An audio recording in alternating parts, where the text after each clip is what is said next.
welcome to the third and final review of the evening. Up this time is a game called Queen's Wish: The Conqueror.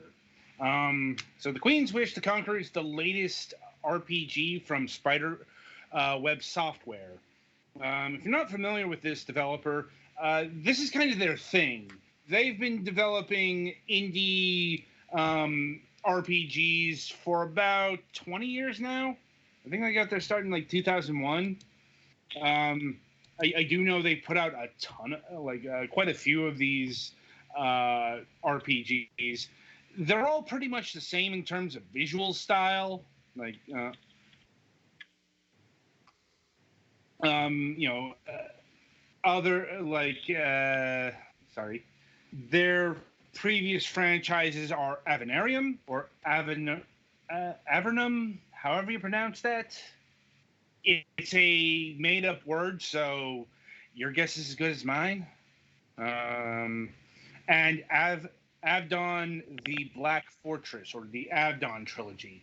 I've actually played the first one of those, so I do have experience with Spiderweb software. It's just, I haven't plunked down for all of their RPGs and could tell you the subtle differences between one or another. But,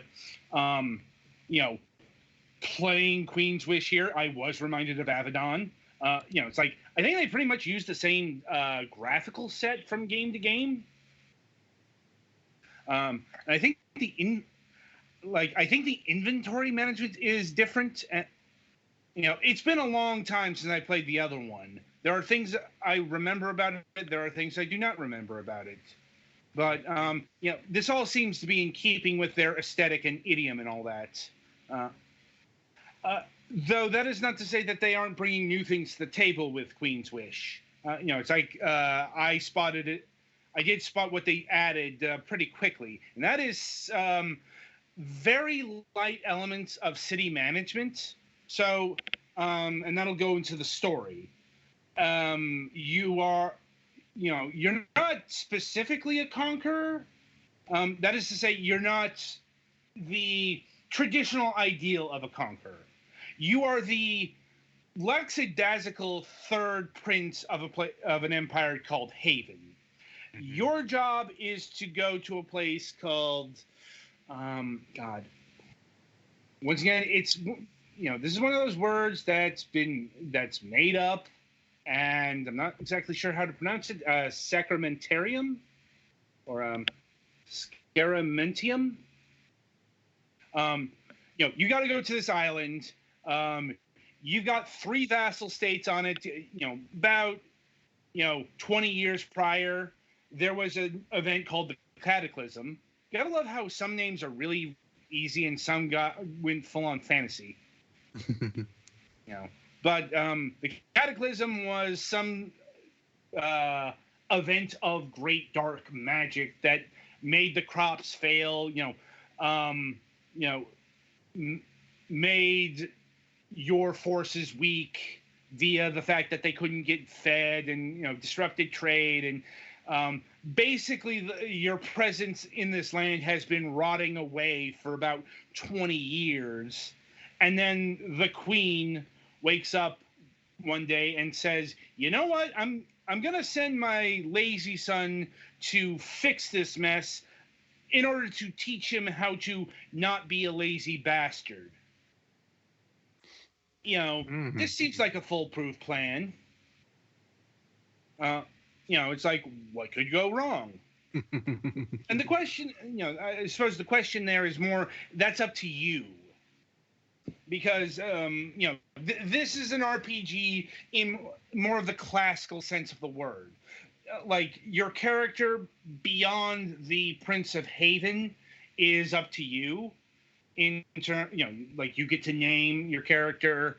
You get to pick the skill trees. You also get to pick how you deal with the vassal states and various other people. It's do you negotiate? Do you send your troops in? That kind of deal. Hard to call it a morality system, but it can be a morality system. Like the area I went into, the Vol, the big conflict there is between the what they call the Meshika, who are the ruling class, who keep what they call the Owens. They owed, so I can see where the word derived from. But the Owens, they're they are slaves, or I guess more properly termed indentured servants, but basically slaves. In fact, that's a thing that comes up in the whole diplomacy in dealing with the Vol. They don't like referring to the Owen as slaves. The Owen don't like. At least some of the Owens don't like being referred to as slaves. Even though that this indentured servitude, depending on how big the debt was, can be generational. Like no shit. You can have like third generations, or even like apparently maybe even up to 7 generations. But you can put your descendants into debt should you fuck up that much. Yeah, it's like really hard to say this is indentured servitude at that point, because usually with debts, even back when indentured servitude was practiced in real times, the debt wasn't considered to be transferable to your fucking family. Like if you got into debt, if you were an indentured servant, you also wouldn't be indebted for life. Usually, It's like usually, but it was it was a mutual contract.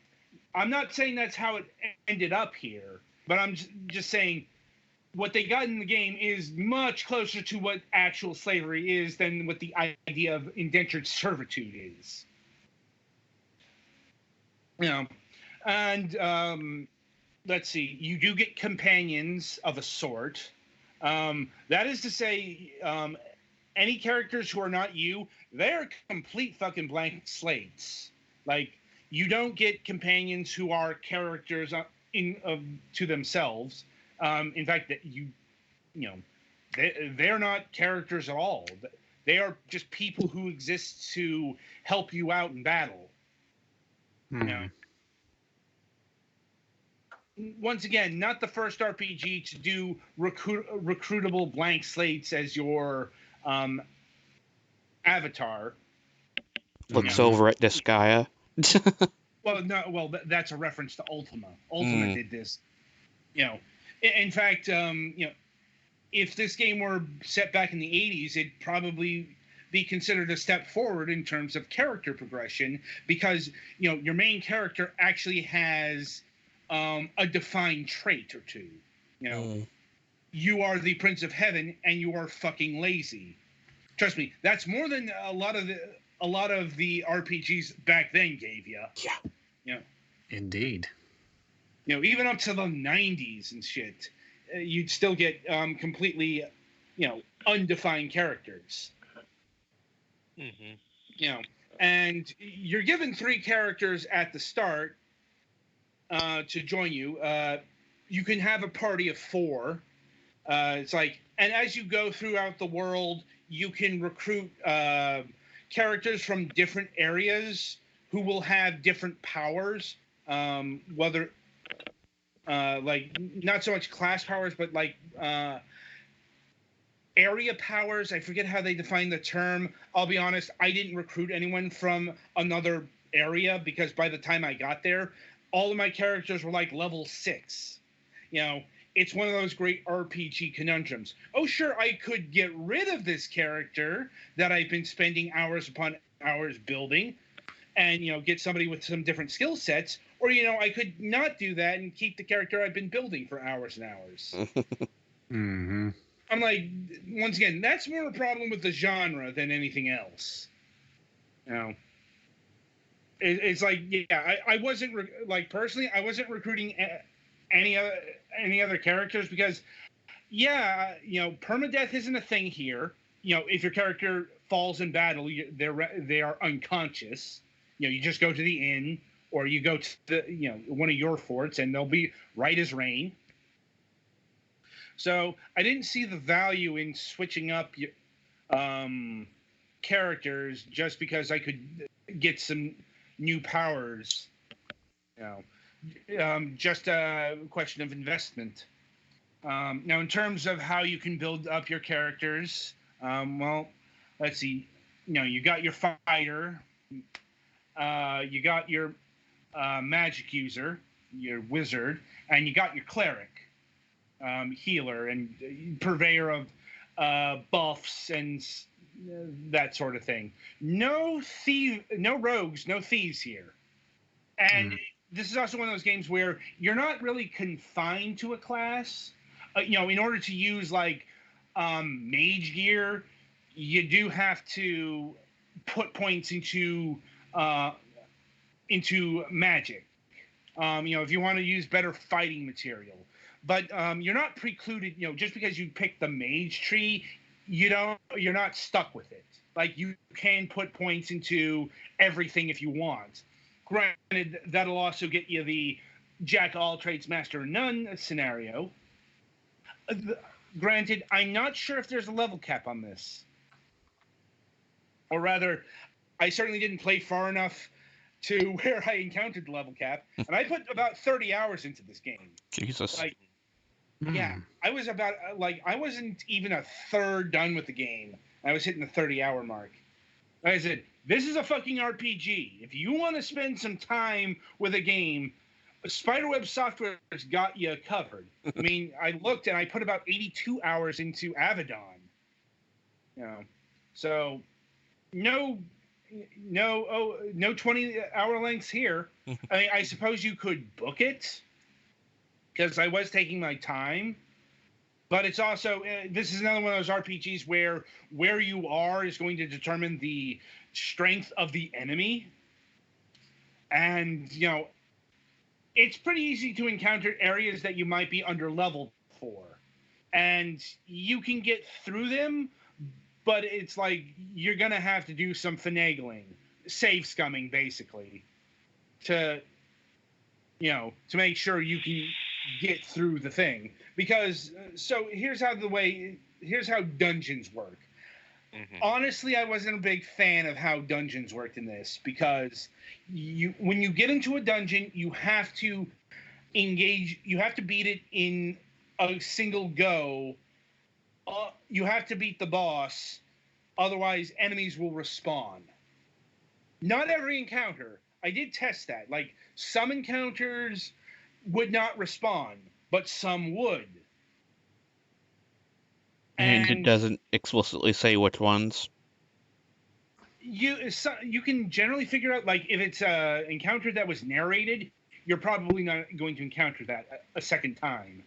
If it's something that showed up, and also all of the encounters are planned out. There's no random generation in this game. Everything was actually hand built, which I can appreciate to a point. Like, that point ended when I'm dealing with the 6th battle and I got to get to the boss still, and I'm like running low on supplies. See, this is why you would flee a dungeon. Not so much your hit points, but your energy. Like, you've got a limited set of MP, you've got a limited set of energy, and this game goes old school. That shit doesn't regenerate after battle. You don't walk and that regenerates. You gotta fucking reserve that. This is supplemented by potions, but healing potions were much easier to find. Like, I think and access than energy potions. It's probably a good idea to have multiple characters who can heal. But even then, you have to put points into the cleric class, or what they call the support class but in order to get access to the better heals as you go on. It's like not so much more powerful in terms of how much you gain, but like the first stage healing effect is one character, the next is the AoE cure. And obviously you're gonna want that. Let me see here. And in terms of combat, get bows. Like, this game favors the archers. Mainly because if you get closer to a lot of enemy mobs, well, you're usually not fighting like just the one monster. You're fighting like 6 or 7 monsters at a time, and the way combat plays out is less like a traditional RPG, either third person or first person, and more like a strategy RPG. You know, not a heavy one, but it's still, I'd classify, in terms of like actual genre, this is an SRPG in terms of combat. You've got all your, in fact, like all of the characters are rendered as figurines, like even with a pedestal. And like when you kill a thing, they get knocked off the pedestal. It's a nice touch. Yeah. You could say that's an homage to the miniature set, but you didn't really have to deal with grids. And worth noting that everything here is a grid. Like, it's even baked into the graphics. Like, everything's square shaped. Oh man, gotta love those square trees. Yeah, I mean, well, it's like not the trees, but just all the layouts. It's all square. You can really tell what their developer tools were like, just looking at it. Yeah, and in terms of graphics, it looks decent-ish. Like, I don't think this would have been particularly impressive, even in like the terms of the '90s. For the most part, maybe the character portraits, like up close, that would have been, that's like the biggest bit of visual flair. And it does have a mini map, which is definitely more modern than you'd get last century.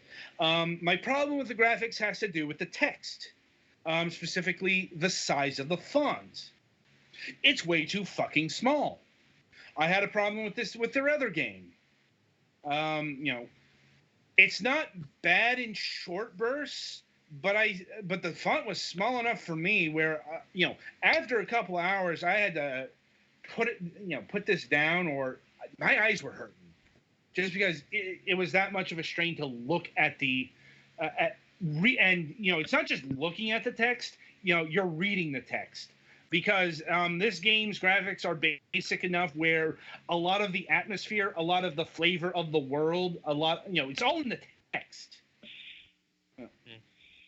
Which is how it was done back in the old days. You didn't have the graphics good enough to depict the room, the area. You had to put that into text. Where this would shifted, this would be the '90s, because they had all the text in game. Back in the '80s, that kind of flavor text was a lot of it was put outside the game because there wasn't enough memory for it. So what I'm getting at is, if you want a real good, if you want a real '90s role-playing game experience, pick this up without hesitation. But getting back into the mechanics, so I did mention that they added something new, the city management. What that means is one of your tasks is to rebuild the forts of Haven. And that's quite literal. Like, your job is to gather resources, plunk them down, and make shops of various sorts. You got to make your blacksmith. You got to make your alchemist. You got to make your carpenter shop. You got to make your brewer place in order to access various items, or you got to build watchtowers and barracks in order to strengthen the fortresses. Not so much from attack. You don't have to worry about hostile forces suddenly raiding your forts, but you do have to worry about bandits on the road who will plunder your resources. Yes. And having barracks and guard towers will reduce that. There are 4 resources in the game. There's wood, there is stone, there is iron, and there is quicksilver. Oh, You I know, thought you were gonna say sheep. It's same. I'm like, I don't know where your guys' minds are. And for all of the hype of how rare Quicksilver was, I found Quicksilver was not that easy, was not that hard to accumulate. Mainly because there is a Quicksilver mine, about northeast of your starting fortress. Ah. Now, the resource I had a fucking problem with was iron. Maybe this is because I picked the Vol as the first place to explore, but I ran out of iron at a certain point. You get a lot of stone in the Vor area because that's kind of their whole thing. They're in the fucking hot desert and there's a lot of quarries. But and you need all 4. You need all of the resources, not just for maintenance, but to get new shops to upgrade your fortresses. They're all levels. Like there's like a level 2 fortress, which is all stone. Not sure like beyond that, but Level 4 fortress is made entirely of quicksilver. Wait, no. that would be very messy. Also, one of your super goals is to open the portal that you were sent through, and that it's like, and that is a super goal into itself. Like you can presumably like not complete all your tasks here and go through the portal. I'm not sure what happens because once again I hit a metaphorical wall with the resource gathering. Like I had not found enough iron to keep up the maintenance, let alone buy new buildings. And so what happens in that situation is you start drawing from your gold reserves in order to keep things maintained. And I'm not sure what happens when you run out of gold because I didn't run out of gold. I had like a couple hundred gold laying around at any given time.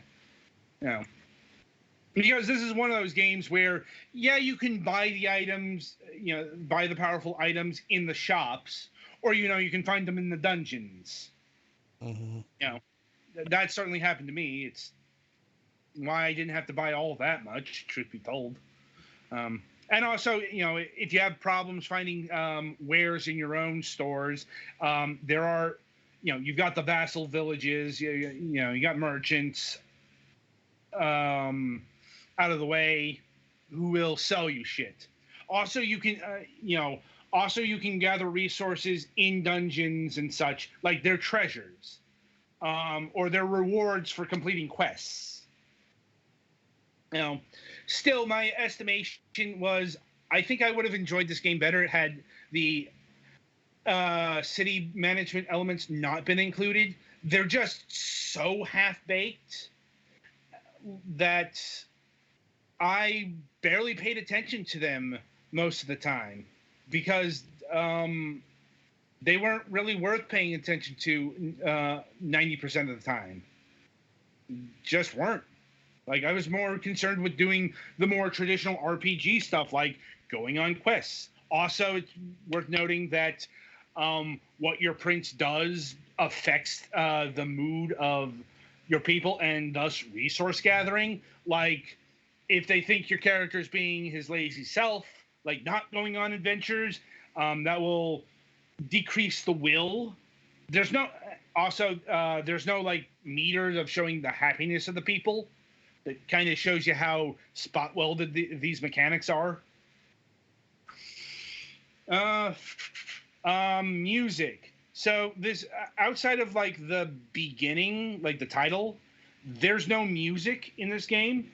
There's a lot of ambient noise, and like actions, fucking like every action is like does a fucking noise. Yeah, spoiler. I fucking muted this game pretty quickly. Mm-hmm. It's just because like it's all silence and and like every action, is just literal noise. And you can mute. You can mute both background noise and the I'm doing an action noise. Like, um, and I could go on, but I think this is a pretty good tapestry of what Queen's Wish: The Conqueror offers. Mm-hmm. It's like pricing. So the game clocks in at $20 normally. There is a deluxe edition, which comes with the Queen's Wish hint book and bonuses. What those bonuses are desk paper desktops, and let's see, desktop art and wallpapers. I'm gonna say go for the basic edition on this one because okay, we live in the year 2020. Google exists. Yep. Specifically, Google Images. Mm-hmm. Well, it's more, and as far as the hint book, like I never felt there was a point where I got stuck because of a puzzling puzzle. It's more if I was having problem getting through an area, it was because the monsters were too fucking tough, and maybe I should try this later when I've gained a few levels. Like like how an RPG folds out. Mm-hmm. Is it worth paying $10 for a hint book? For this game, maybe. If this game, it's pretty new, it's very extensive, and what I'm getting at is there may not be a good hint walkthrough online yet. I didn't really look because once again, I didn't feel the need for any kind of hint book. But in terms of just going to YouTube, going to GameFAQs, looking on Google for a walkthrough resource, it may not exist. Yet. Yet. Like I said, this is the kind of game where it might happen. Let me you know what? I'm going to have to do some live research on this. Let me look up to see if there's an actual guide or walkthrough on this. Live research. Queen's Wish. The Conqueror walkthrough. All right, let's see. There's a Let's Play. Queen's Wish footage. It looks like there's a walkthrough at a place called Strategy Central, or it's on the Spiderweb forums, but it's not it's not laying out the whole thing, at least not yet. I do remember Avedon having one of those.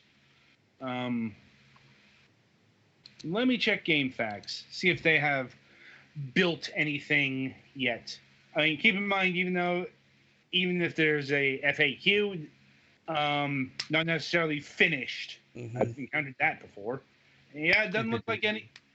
Yeah, there's nothing on Queen's Wish: The Conqueror in terms of GameFAQs yet, which is about what I expected. Like I said, this isn't a very well-known RPG. It didn't just came out. It came out in September. But for a game this fucking extensive, that's still a very short amount of time. So probably worth going for the DLC if you want a hint book, not for the extras. And overall, I give this game a solid 7. In terms of, it being an RPG, it's pretty stellar. I have to dent points for the font issue, for the city management mechanics that just feel tacked on. And those are my major beefs with Queen's Wish, and they are enough for me to reduce the score. If it didn't have those issues, I'd say this would be an 8.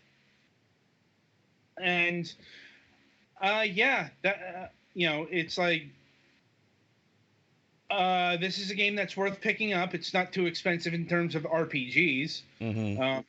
It's just you kind of have to want an old school flavor. Like you're not gonna get the Outer Worlds out of this, Mm-hmm. or even like Disco Elysium. But if you're like looking for something, maybe akin to like the Ultima games, this would be up your alley. And yeah, that'll about do it for this week on the Fragments of Silicon review. Um, let's see, the week ahead. Uh, yeah, let me see. Sorry. I hate it when I look at the wrong window. It's like I usually have a lot of windows open when we're doing one of these things because Indeed. Anyway, so coming up on Wednesday, January 22nd, we'll be having Michael Vecchio. I think that's how that's pronounced. Vecchio? Like, I think Vecchio. yeah. Of Ready Wolf. If you recall, we covered the Ready Wolf game Beautiful Bricks. That was the Arkanoid clone we reviewed last year. Last review of 2019. But in addition to that, he also wants to talk about his day job, which is doing like true 3D game development. Oh man. I'm not exactly sure what that means.